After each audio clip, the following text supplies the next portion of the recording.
BNP ও সকল অঙ্গ সহযোগী সংগঠনের সকলকে জানাই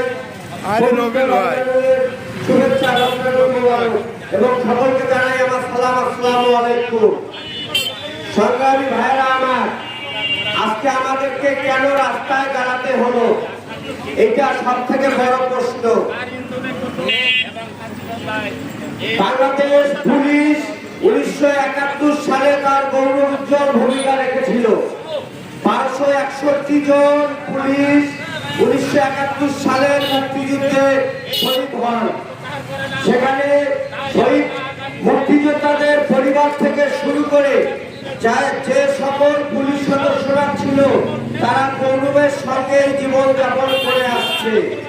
বিগত যে ফ্যাসিস্ট হাসিনার সরকারের 15 বছর 7 মাস ক্ষমতায় ছিল, সেই 15 বছর 7 মাসে বাংলাদেশের পুলিশকে এমন একটি কলঙ্কিত অধ্যায় নিয়ে গিয়েছে যে কলঙ্কিত অধ্যায় বাংলাদেশ পুলিশ এখনো বুঝতে পারেনি।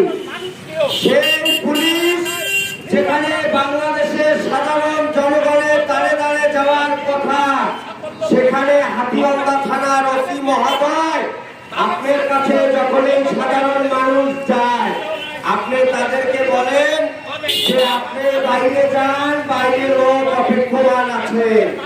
আমরা জানতে চাই কোন বাইরের লোক অপেক্ষমান থাকে, আর তার মাধ্যমে এত লক্ষ লক্ষ টাকার মামলা বাণিজ্য করেন, যেখানে সাধারণ মানুষ আপনি তাই যাওয়ার আগে আপনি পুলিশের সাধারণ মানুষের তার গোড়ায় পৌঁছে যাওয়ার কথা ছিল। সেখানে আপনি এখানে এসেছেন মামলার বাণিজ্য করতে।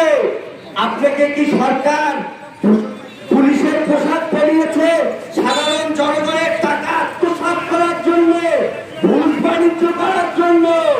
5 তারিখ পরবর্তী স্বৈরাচার ফ্যাসিস্ট হাসিনা দেশ থেকে পালিয়ে যাওয়ার পরে বাংলাদেশের অধিকাংশ থানায় কোনো পুলিশ ছিল না। আপনারা জনগণের ভিক্ষার হয়ে গিয়েছিলেন। জনগণের কাছে নোংরার রাজনীতিতে যে আবির্ভাব আপনাদের হয়েছিল, সেটাতে আপনারা একটি রাজনৈতিক দলের এজেন্ডা বাস্তবায়ন করেছিলেন। যাই হোক, 5 তারিখের পরে আপনারা থানায় ছিলেন না। ভাই, আপনাদেরকে কে পাহারা দিয়েছিল? সেই মামলার দাবি ইতিমধ্যে আপনারা জেনেছেন সোশ্যাল মিডিয়ার মাধ্যমে।